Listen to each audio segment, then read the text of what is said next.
Hello and welcome and namaste from New Delhi. You're watching DD India News Hour. I'm Gautam Roy and coming up over the next 1 hour. Prime Minister Narendra Modi gets a grand welcome in Tokyo for an official 2-day visit. He'll attend the 15th Annual Bilateral Summit. The visit is expected to further strengthen ties and mutual interests.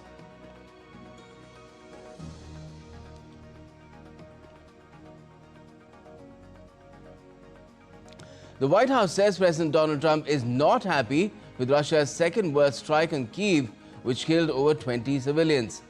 Zelensky urges Europe to clearly define security guarantees. U.S. Center for Disease Control and Prevention Director refuses to leave office after her sacking, close on the heels of Fed Governor Lisa Cook suing President Trump over his attempt to fire her. Hearing set for today. And in sports, hockey Men's Asia Cup 2025 to kickstart from today in Bihar. India eyes its continental crown. Prime Minister Modi extends best wishes.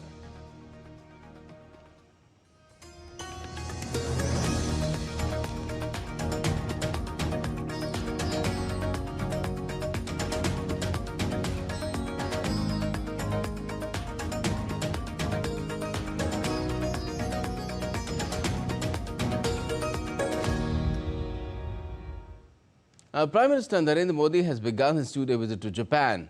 During his visit, the PM will attend the 15th India-Japan Annual Summit, where he will also meet Japanese Prime Minister Shigeru Ishiba. Trade, investment, defense and science and technology will be the key agendas during PM's visit to Japan. He will also meet Japanese industrialists and political leaders in Tokyo. And the PM received a rousing reception with a cultural performance from the Indian diaspora as well when he reached his place of stay in Japan, in Tokyo. The Prime Minister acknowledged the performers with appreciation and exchange of smiles. These are images from the airport when Prime Minister Modi landed.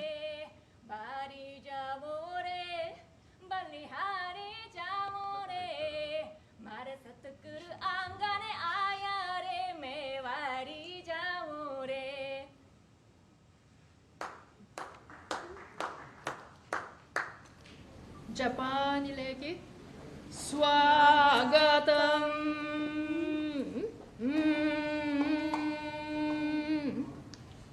Om Bhurbhuva Swaha Tassaviturvarenyam Bhargo Devasya Dhimahi Dhiyo Yo Na Prachodayat.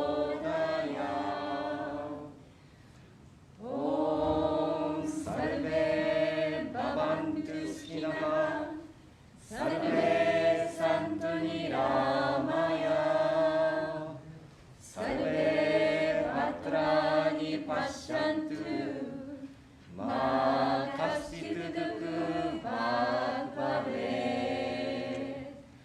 Om Shanti Shanti Shanti. Those were just some images of the kind of reception that Prime Minister Modi got when he reached his place of stay in Tokyo. Now, my colleague Shubhendu Ghosh is in Tokyo tracking the Prime Minister's visit in Japan. Well, konnichiwa from Delhi, Shubhendu. How was Prime Minister Modi's welcome in Tokyo? Because we saw glimpses of both people from Japan as well as India there to greet him. This, after all, is his 8th visit to Japan after he came to that office in 2014. And just tell us what sort of a day lies ahead for Prime Minister Modi as well. Konnichiwa from Tokyo, Gautam. And interesting that you picked up that Japanese way to greet, because here, when we were learning that, we saw each time we would greet another Japanese person saying konnichiwa, they would reply back saying namaste. It speaks volumes about the manner in which the cultures converge and there is warmth.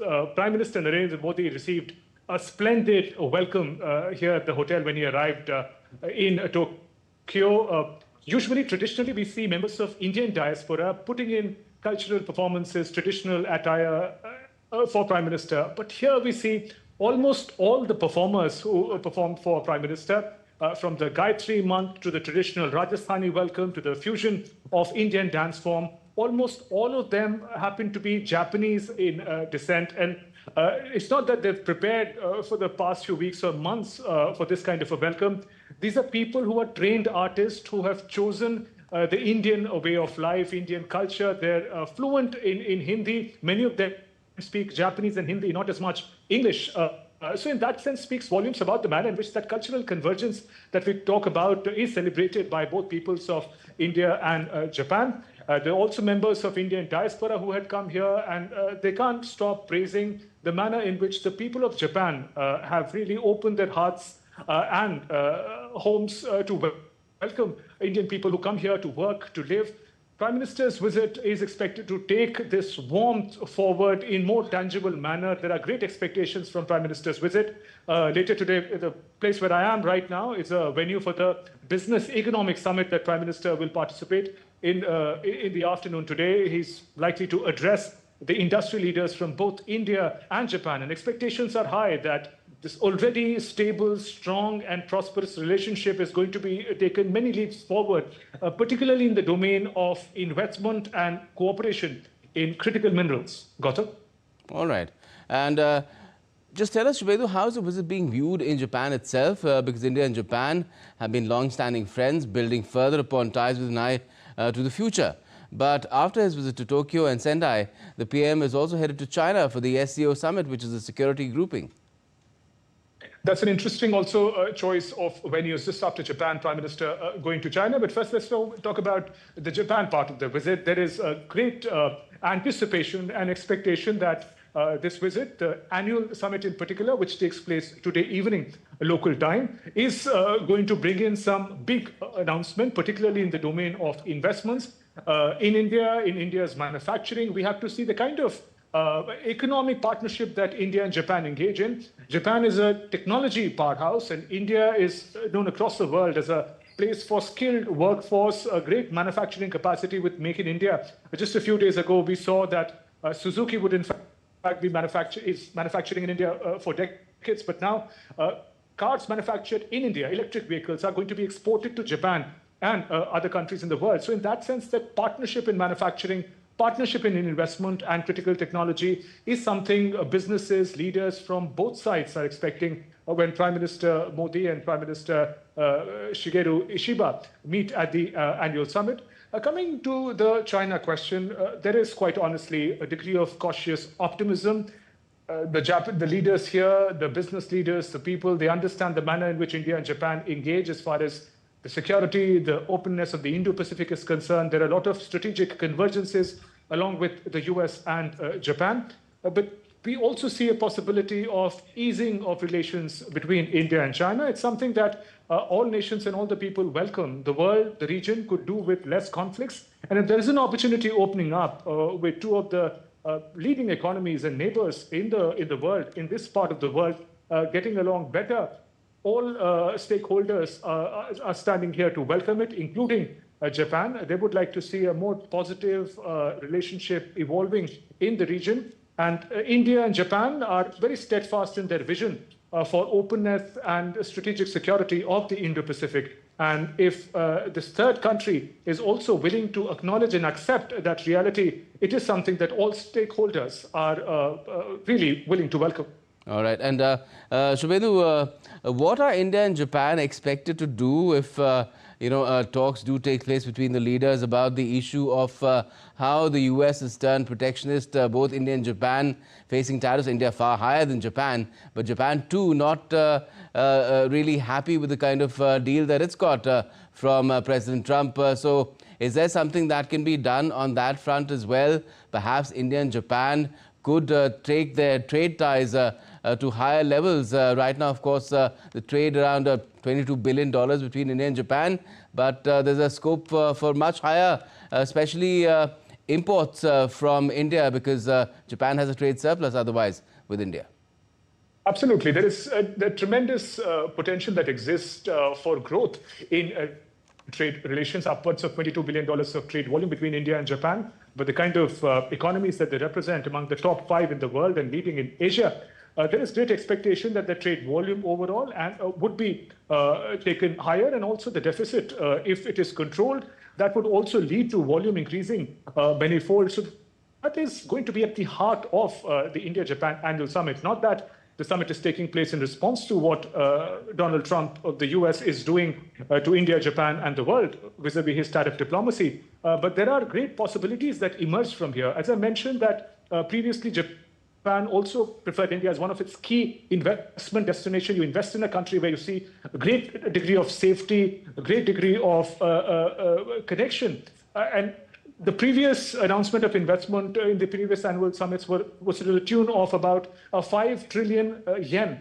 And the expectation are that this investment volume for the coming decade possibly is going to be pushed higher by many times, could even in fact be doubled, some sources tell us. So in that sense, boosting each other's economy, capitalizing on one another's strength. I mentioned about the people-to-people connect, the skilled workforce in India getting more opportunities in Japan, which is in fact is facing a unique demographic challenge as well. So there are a host of things that India and Japan as economies, as partner countries can do. And in that sense, that positive movement is likely to offset the kind of pressures that are coming in as far as tariff diplomacy of the US are coming in. But many here say that what is happening vis-a-vis the United States is temporary. Perhaps in the long run, there would be some stability that would come in. But the country should take this opportunity to strengthen as much as they can the partnership with one another. Certainly, certainly. And India and Japan are also partners in the Quad, which is all about the Indo-Pacific. But we're short of time right now, Shumendu. We'll perhaps talk about it later in the day as well. We have plenty of time for that. It is, of course, a two-day visit to Japan for Prime Minister Modi. Thanks a lot for joining us for the moment from Tokyo. Now, India and Japan are close economic and strategic partners, as Shubhendu mentioned, and he has spoken with the Indian ambassador to Japan, Sibi George, on the significance of Prime Minister's visit as well. Let's just listen in. To Japan, Ambassador Sibi George, welcome to DD India, sir. What will be Prime Minister Modi's key engagements during this visit? Thank you very much. When you look at India-Japan relationship, we have excellent relationship. We have a civilizational connect, we have a cultural connect. You go in this country, any part of the country, you will see that there is an India connect. And based on that solid foundation is that we have built our relationship. So in this annual summit, what is it special? We have seen significant progress in our relationship in the last 10, 11 years in that relationship. It is special, it is strategic, it is global, and it is a real partnership. We have seen progress. So the leadership will review that progress and, of course, give a new roadmap to take that relationship to further higher levels. Today, there's a lot of excitement around the bullet train project that is taking shape in India with support from Japan. What can we expect? Will that also be the focus of conversations between the leaders? See, there are several elements in this relationship. You know, as I mentioned, economic partnership is a very important part of our engagement. And there are other elements which have been building our relationship, infrastructure projects. So many Japanese companies have participated in various infrastructure projects in India. One of such projects is our MAHSR project. And we are making progress in that project. In 2027, we will have a train running on the Ahmedabad-Mumbai project. Emerging technologies, semiconductor manufacturing, and the supply chain is another focus area. Can we expect some progress in that domain as well in this visit? See, when you look at our relationship, it is a quite comprehensive, very broad relationship, which involves several aspects. One, our traditional business engagement. There are other major elements in our relationship: semiconductors, quantum computing, critical technology, drones, robotics, space. There are so many areas where we are cooperating at every level. Semiconductor is a very important area. India is making so much progress in and investment in that area, and Japan is also doing it. We understand they're also part of the Quad grouping. Although this is a bilateral visit, in strategic defense and developments, what could be the areas in focus? We have seen that India and Japan have been working very closely in various plurilateral mechanisms. Both are members of G20. We participate, we actively engage in various plurilateral mechanisms, and one of that is Quad. And Quad is very important because four like-minded countries have to come together with a common vision for peace, stability, security, and prosperity in the region, and with concrete ideas. So we are making progress in that. And of course, these are the plurilateral engagement will also continue to be part of our engagement between India and Japan. That was India's ambassador to Japan talking about Prime Minister's upcoming visit to Tokyo and the manner in which it will provide fresh momentum to the ties between India and Japan. With Team DD India, Shubhendu Ghosh in Tokyo, Japan. And as I mentioned just a short while back, Prime Minister Modi received a rousing reception with a cultural performance from the Indian diaspora as well when he reached his place of stay in Tokyo, and sharing his experience on social media platform X after meeting the Indian diaspora there. The Prime Minister wrote, and I quote, "Deeply touched by the warmth and affection of the Indian community here in Tokyo. Their commitment to preserving our cultural roots while contributing meaningfully to Japanese society is truly commendable. In a few hours from now, we'll be interacting with a group of business leaders with a focus on adding vigor to India-Japan trade and investment ties." End quote. And still to come on DD India News Hour. The US approves a potential sale of long-range cruise missiles to Ukraine for an estimated $825 million after Russia's blitz on Kyiv. Britain, France and Germany launch a 30-day process to reimpose UN sanctions on Iran over its nuclear program. And tariff exemption on small packages to the US comes to an end today.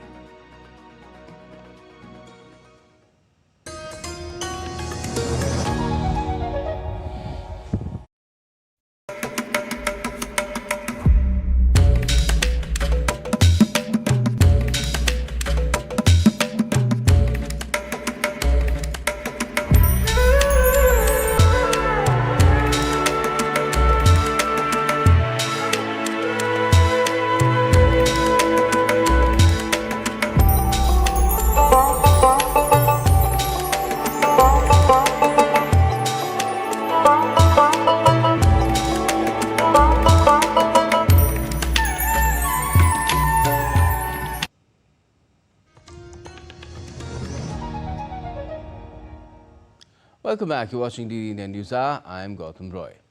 Now, let's get you other reports as well, where Russia has launched its deadliest missile and drone barrage on Kyiv in months, striking military and critical infrastructure, even civilian targets.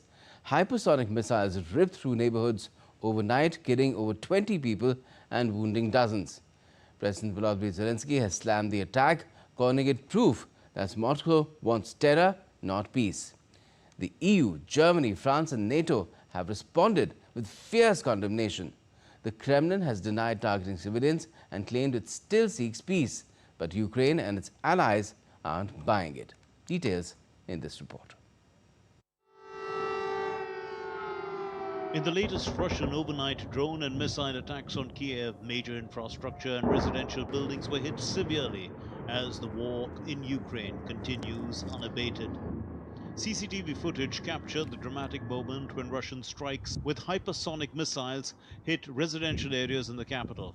Described as a massive attack against the cities, Ukrainian President Volodymyr Zelensky condemned the onslaught, claiming it shows Moscow has no interest in what he called real diplomacy. Authorities say over 20 sites across Kyiv were targeted, with several high-rise apartment blocks and civilian infrastructure damaged.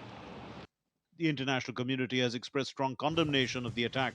European Commission President Ursula von der Leyen voiced her outrage, revealing that even EU diplomatic offices in Kyiv were struck. This was the deadliest drone and missile attack on the capital since July. And as you can see behind me on the screen, it was an attack also on our delegation. I just spoke with our deputy ambassador, and I'm relieved that none of our staff were harmed. German Foreign Minister Johann Wadephul called for a strong and united European response. He stressed that Putin's war continues to terrorize Ukraine daily. Putin's war continues to terrorize Ukraine every day. It is crucial that we as Europeans, as the European Union and NATO, stand firmly by Ukraine's side without any ifs or buts. It is good that the US is currently working towards negotiations. French President Emmanuel Macron, posting on social media platform X, wrote, 629 missiles and drones in a single night over Ukraine. This is Russia's idea of peace, terror and barbarism. The United Kingdom echoed the outrage and summoned the Russian ambassador and expressed concern over the attacks in the capital, Kyiv. NATO chief Mark Rutte also condemned the strikes and reaffirmed support for Ukraine's sovereignty. Despite the deadly barrage, the Kremlin on Thursday claimed it remained interested in pursuing peace talks. Spokesman Dmitry Peskov said Russian forces were targeting only military and related infrastructure, denying deliberate strikes on civilians. He also pointed to ongoing Ukrainian attacks on Russian territory. The special military operation continues. You can see the attacks on Russian infrastructure and often on the Russian civil infrastructure by the Kyiv regime are also continuing. The Russian armed forces are also fulfilling their task. As stated, they continue to hit military and military-related infrastructure facilities. The strikes are successful, the targets are being destroyed, and the special military operation continues. At the same time, Russia remains interested in continuing the negotiation process in order to achieve our goals. As the war drags on, the latest strike marks one of the deadliest nights for Kyiv in months, prompting renewed calls for diplomatic solutions even as violence escalates. The human toll continues to mount in a conflict showing few signs of resolution. Mohammad Absurul Hassan's report for DD India. Meanwhile, the White House said President Donald Trump is not happy with the Russian strikes on Ukrainian capital Kyiv. White House Press Secretary Caroline Leavitt, in a press briefing, said that Trump was unhappy but not surprised by the deadly strikes on Kyiv. He was not happy about this news, but he was also not surprised. These are two countries that have been at war for a very long time. Russia launched this attack on Kyiv, and likewise, Ukraine recently dealt a blow to Russia's oil refineries. They have taken out, as a matter of fact, 20% of Russia's oil refinery capacity over the course of their attacks throughout the month of August. So the president is continuing to watch this intently, and this killing, unfortunately, will continue as long as the war continues, which is why the president wants it to end. And that's why he's worked harder than anyone to end this war. Meanwhile, Britain's foreign minister said on Thursday that he had summoned the Russian ambassador to the UK after Russia pounded Ukraine with missiles and drones overnight, killing several people and damaging buildings, including the British Consul in Kyiv. David Lammy, in a social media post, informed about summoning the Russian envoy. He further said that the killing and destruction must stop. At the same time, the U.S. State Department has approved a potential sale of air-launched cruise missiles. These are long-range missiles and related equipment to Ukraine for an estimated $825 million.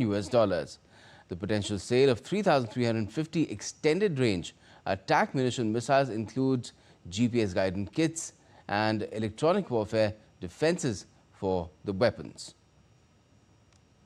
The package also includes support equipment, mission planning software, spares and technical support. Kyiv will make the purchase with funding from Denmark, the Netherlands and Norway, and a loan guarantee from the United States. The proposed sale will improve Ukraine's capability to meet current and future threats by further equipping it to conduct self-defense and regional security missions. And Ukraine's President Zelensky has said that Europe must, in fact, clearly state its security guarantees. Zelensky, in a virtual meeting with Polish President Karol Nawrocki and leaders of Estonia, Latvia, Lithuania and Denmark, said that it was important to produce a clear definition of security guarantees for Ukraine as part of a plan to secure a peace settlement with Russia. He said Ukraine needed a solid basis for security guarantees that US President Donald Trump has agreed to and which have been under discussion for a week. Zelensky further said Ukraine believed Kremlin leader Vladimir Putin was still interested only in continuing the conflict. The virtual meeting was organized in Poland and followed an overnight Russian attack on Kyiv that has killed at least 20 people. Britain, France and Germany on Thursday launched a 30-day process to reimpose UN sanctions on Iran over its disputed nuclear program. Iran has accused the three European powers of harming diplomacy and has vowed that Tehran would not bow to pressure over the move by the E3 to launch the so-called snapback mechanism. The three powers feared they would otherwise lose the prerogative in mid-October to restore sanctions on Tehran, which were lifted under a 2015 nuclear accord with world powers. Iran and the E3 have held several rounds of talks since Israel and the US bombed its nuclear installations in mid-June. But the E3 deemed that talks in Geneva on Tuesday did not yield sufficient signals of readiness for a new deal from Iran. The E3 acted on Thursday over accusations that Iran has violated the 2015 deal that aimed to prevent it developing a nuclear weapons capability. The E3, along with Russia, China and the United States, were party to that accord. The United Nations Security Council on Thursday unanimously extended for a final time a long-running peacekeeping mission in Lebanon until the end of 2026. Then the operation will begin a year-long orderly and safe drawdown and withdrawal. The UN Interim Force in Lebanon, that is UNIFIL, was established in 1978 that patrols Lebanon's southern border with Israel. The 15-member council unanimously adopted a French-drafted resolution after a compromise was reached with the United States, a veto-yielding council member. This will be the last time that the United States will support an extension of UNIFIL, said acting U.S. Ambassador to the UN, Dorothy Shear. UNIFIL's mandate was expanded in 2006 to allow peacekeepers to help the Lebanese army keep parts of the south free of weapons or armed personnel other than those of the Lebanese state.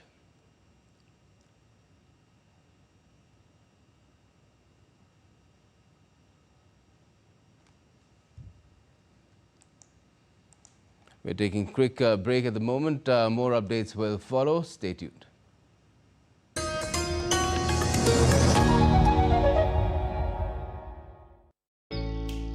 Jharkhand will mesmerize you with majestic nature, rich heritage and colorful culture. Hello.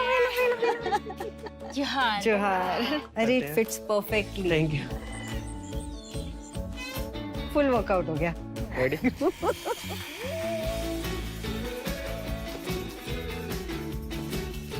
Postcards from Jharkhand on National Geographic.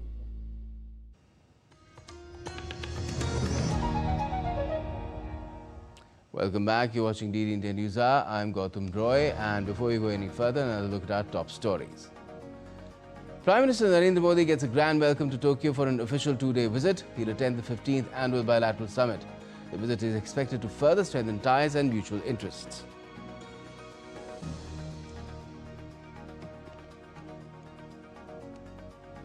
The White House says President Donald Trump is not happy with Russia's second worst strike on Kyiv, which killed over 20.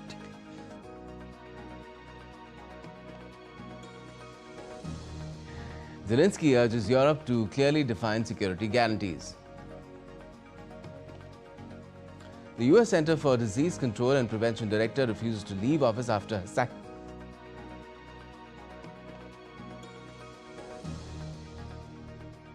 This comes close on the heels of Fed Governor Lisa Cook suing President Trump over his attempt to fire her. The hearing is set for today. And in sports hockey, Men's Asia Cup 2025 to kick-start from today in Bihar. India eyes its continental crown. Prime Minister Modi extends his best wishes.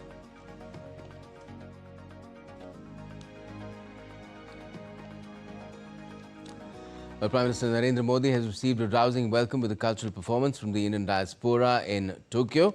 The Indian diaspora shared its experience on meeting the Prime Minister. Listen in.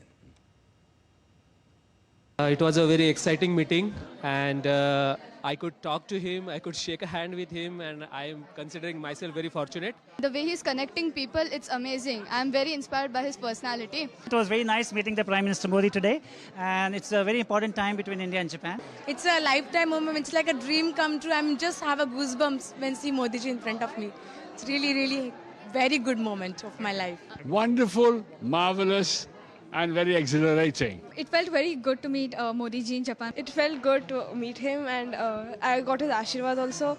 And the India's and Japan's relationship are really good. I hope it continues. Jai Hind. India and Japan have historically enjoyed very great diplomatic and cultural relations, and Modi ji is the epitome of all that. And I think he's going to take India to even greater heights on the global platform. We are very honored to have met him and gotten his Ashirwad today. Jai Hind.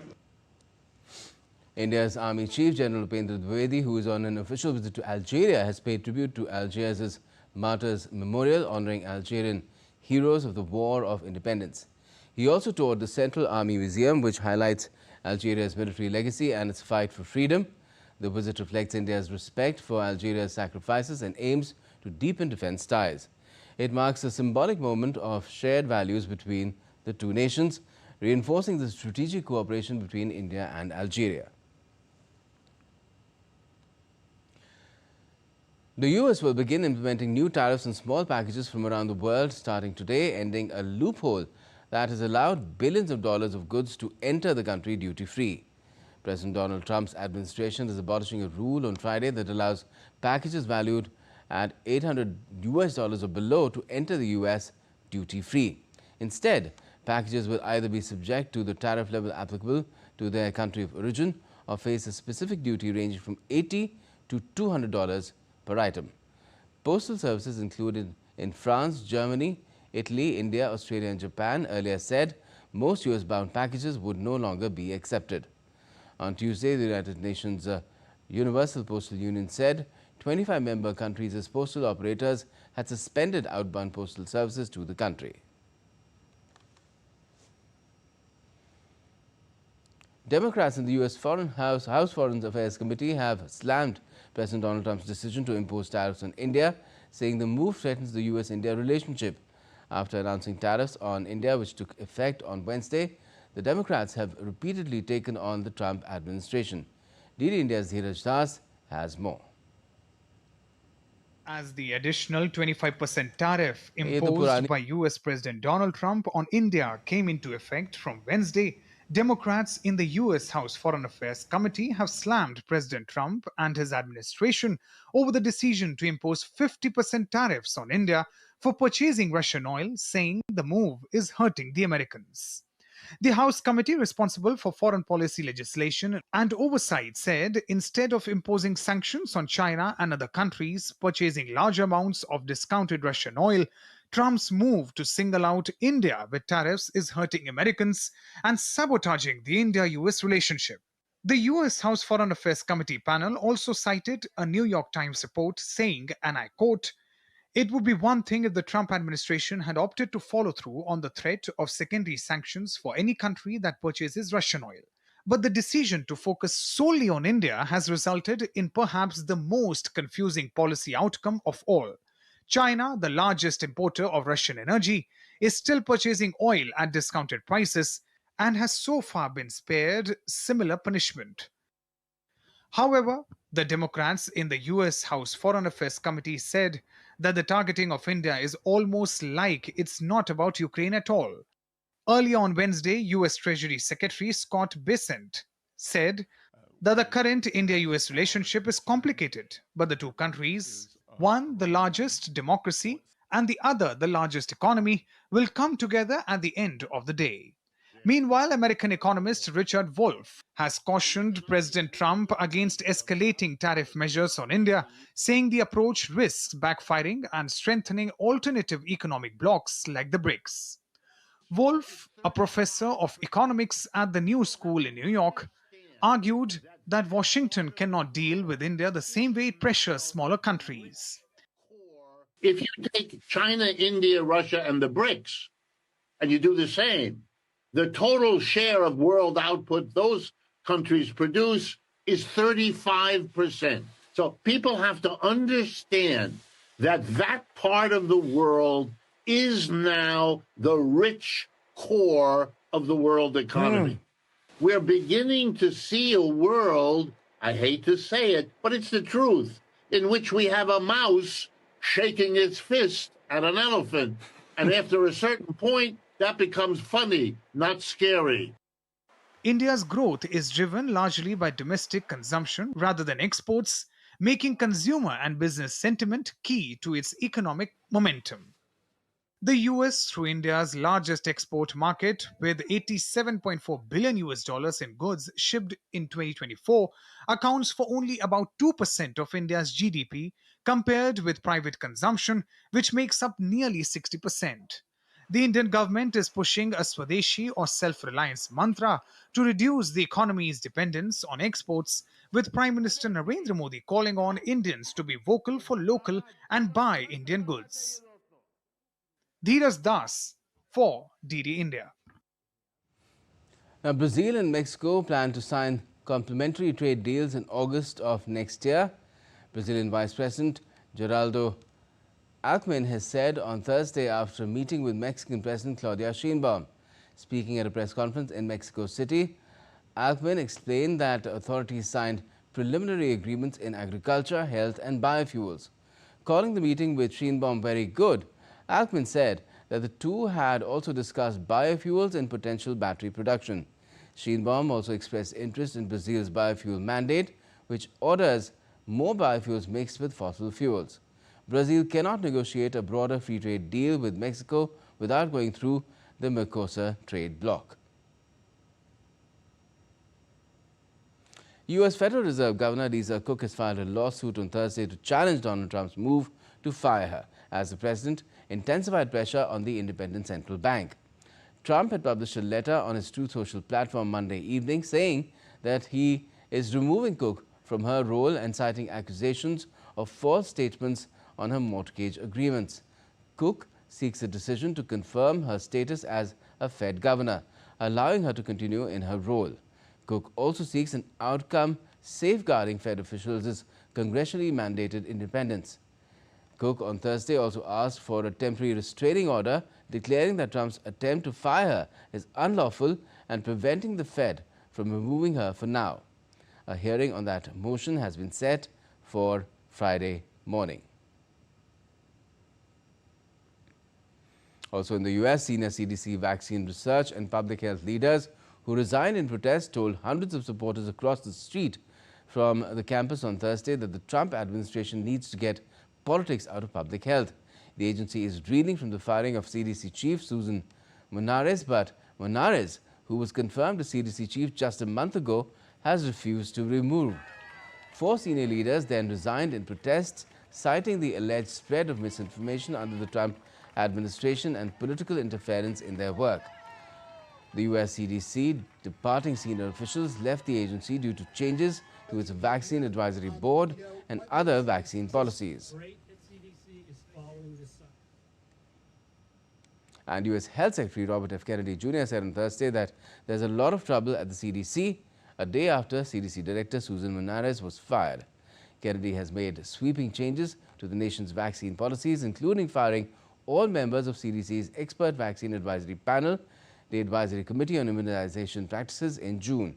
A close associate of Monares said the director had resisted changes to vaccine policy advanced by Kennedy that she believed contradicted scientific evidence and could prove to be illegal before being fired on Wednesday. Kennedy replaced them with hand-picked advisors, including several like-minded anti-vaccine activists. There's a lot of trouble at CDC, and it's going to require getting rid of some people over the long term in order for us to change the institutional culture and bring back pride and self-esteem and make that agency the stellar agency that it's always been. I'm very confident in the political staff that we have down there now that they're going to be able to accomplish that and ensure the competent functionality of that agency. Now, Venezuela on Thursday complained to UN Secretary General Antonio Guterres about a U.S. naval buildup in the southern Caribbean and nearby waters. While U.S. officials said the naval buildup aims to address threats from Latin American drug cartels, Venezuela's UN ambassador Samuel Moncada said that Venezuela does not constitute a threat to anyone, and the real threat in the region is the presence of US military and nuclear weapons in the Caribbean. No, we are prepared to defend our country, not to deploy forces in the region. We defend our territory. This is our obligation, our duty, sacred duty as Venezuelans, to exercise our right to legitimate defense, to self-defense. This is the Charter, Article 51st. But so far, what we are encountering is the threat of use of force. The threat of use of force itself is a violation of the Charter. Mourners gathered on Thursday at a Minneapolis Catholic church after a shooter fired on praying students through the windows of a church, killing 2 children. Officials investigating the deadly shooting said the gunman was obsessed with targeting children and left behind writings detailing his hatred and admiration for notorious school shooters. U.S. Acting Attorney General of Minnesota, Joseph Thompson, described the shooter's motive as deeply troubling. He said authorities recovered hundreds of pieces of evidence and expressions of hate towards various groups.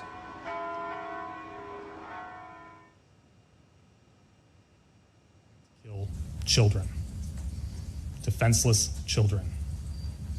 The shooter was obsessed with the idea of killing children.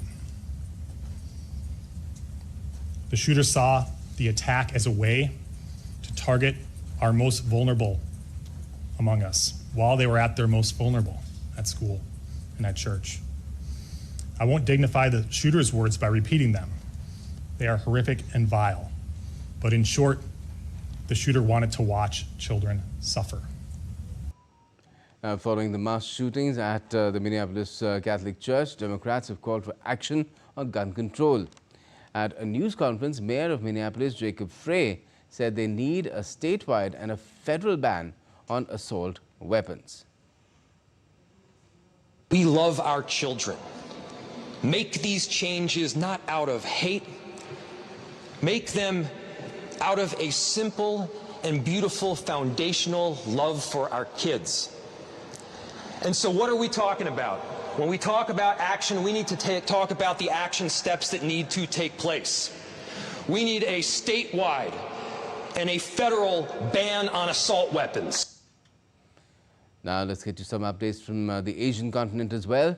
Thailand's constitutional court will decide on Friday whether to throw suspended Prime Minister Paetongtarn Shinawatra out of office over her handling of the country's border row with Cambodia. Daughter of ex-Prime Minister Thaksin Shinawatra, Paetongtarn was suspended from office last month after being accused of failing to stand up for Thailand in a June call with powerful former Cambodian leader Hun Sen, the audio of which has been leaked online. Paetongtarn addressed Hun Sen as uncle and referred to a Thai military commander as her opponent, sparking a furious reaction in Thailand, where the armed forces hold huge sway. If the court sanks Paetongtarn as it did her predecessor as Prime Minister a year ago, Thailand will face a political crisis with no obvious candidate on hand to lead the fragile ruling coalition in Parliament. Hindu Nepali women observed Rishi Panchami on Thursday. Rishi Panchami is a day of purification. In accordance to Vedic Sanatan tradition, this festival is celebrated in the Bhadra month of Bikram Samvat. This festival is dedicated to the worship of the 7 revered sages or Saptarishi, including Arundhati. It marks the final day of the 3-day Tej festival, following a day of feasting called Darkhani Din and a day of strict fasting on Tej day. The Risheshwar temple in Teku, Kathmandu is a major site for celebrations where thousands of women stand in queue to offer puja. As part of the celebration, women worship 7 sages made of kusha grass. They do fasts as well as indulge in charitable activities. A unique part of the ritual involves brushing teeth 108 times with the stem of a herbal plant called Dativan and bathing with water containing 365 leaves, marking purification for 365 days. And still to come in this edition of DD India News Hour. The White House says India's deal with President Donald Trump to give the US government a 10% stake in the struggling chip maker is still under discussion. And Prime Minister Modi calls to make fitness a daily habit, becoming a mass movement. And Sundays on cycle help turn it into a big movement across India.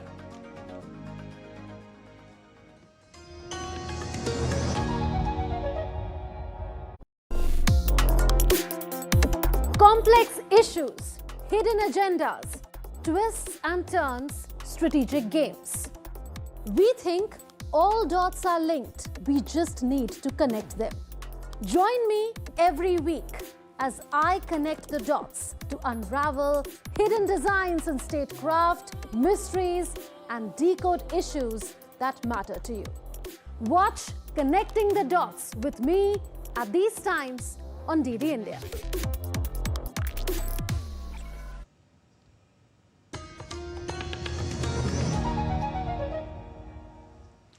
You're watching DD News Hour. I'm Gautam Roy. Now on to some business news. The White House has said the deal that struggling chipmaker Intel struck with President Donald Trump to give the U.S. government a 10% stake in the company is still under discussion.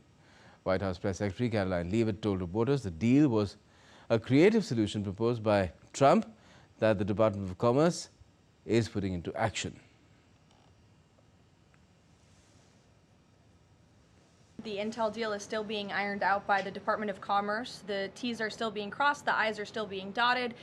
It's very much still under discussion. But the president's thinking, I can share with you, is certainly to ensure that the United States government is making our country wealthy again and is benefiting from some of these deals. And it's a creative solution.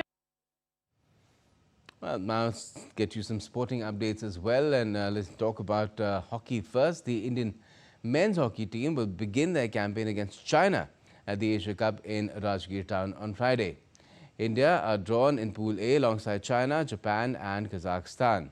India will look to reclaim the continental crown and also secure direct qualification for the 2026 FIH Hockey World Cup.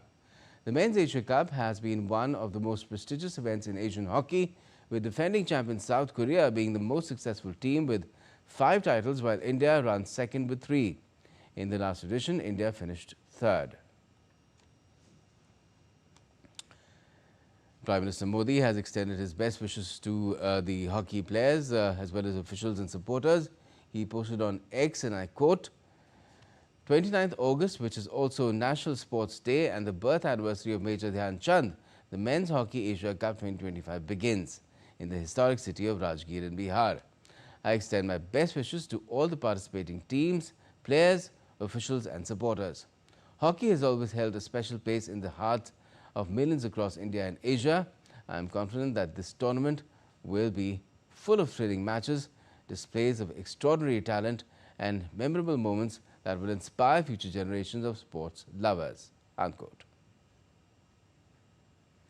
Well, the Indian government celebrates National Sports Day in 2025 on Friday as a 3-day mass movement of sports and fitness. Sports Minister Dr. Mansukh Mandavia will lead the Pan-India sports movement from the 29th to the 31st of August under the inspiring theme Ek Ghanta Khel Ke Maidan Mein, which means 1 hour in the playground. It seeks to spread awareness about the importance of dedicating at least 60 minutes daily to physical activity. Eminent athletes and public representatives will take part in the celebrations and engage in sports activities which will bring together over 350 million students. The National Sports Day is celebrated every year on the 29th of August to commemorate the birth anniversary of hockey legend Major Dhyan Chand. And on the occasion, Prime Minister Modi has again tweeted on X, and I quote, "Greetings on National Sports Day. Today we pay homage to Major Dhyan Chand ji. It is an occasion to compliment all those passionate about sports and those who have played for India. Our government is committed to supporting sports and ensuring more youth are able to play and shine." End quote. Now, with all this happening, India is moving towards a fitter future. What started in 2019 with Prime Minister Modi's call to make fitness a daily habit has now become a mass movement. From schools to youth clubs, from freedom runs to cycle rallies, millions are embracing fitness as a way of life. India is witnessing a new wave of fitness, strength and health. The transformation began in 2019 when Prime Minister Narendra Modi launched the Fit India movement with a simple but powerful call: make fitness a daily habit, not just a hobby. Schools were the first to embrace this vision. Today, more than 4 lakh schools proudly carry the Fit India flag, with thousands of them earning star ratings for promoting a strong culture of health and activity. Children are not just studying in classrooms, they are running, playing, and learning to stay active every day. The youth soon joined in, taking the message forward through Fit India youth clubs. With over 47,000 clubs across the country, the idea of fitness reached every corner from villages to towns, turning it into a community task. Big events added energy to the campaign, connecting people on a mass scale. Fit India Freedom Run transformed a simple act of walking into a movement. Sundays on Cycle encouraged lakhs to pedal together, with more than 7 lakh participants joining in. Cycling rallies touched over 40,000 locations, making fitness both fun and inclusive. What began as an initiative has now grown into a people's revolution, the Fit India movement, inspiring the nation to live stronger, healthier, and happier. Sports Desk, DD India. Indian Olympic gold medalist Neeraj Chopra had to settle for a second place at the Diamond League final in Zurich, finishing runner-up for the third straight year. Germany's Julian Weber stole the spotlight with a dominant show to clinch his maiden Diamond League trophy. Chopra saved his best for the final round with an 85.01 meter throw to move past Trinidad and Tobago's Keishon Walcott into second position. But there was no catching Weber, who opened with 91.37 meter throw and followed it up with 91.57 meter throw to bag the crown.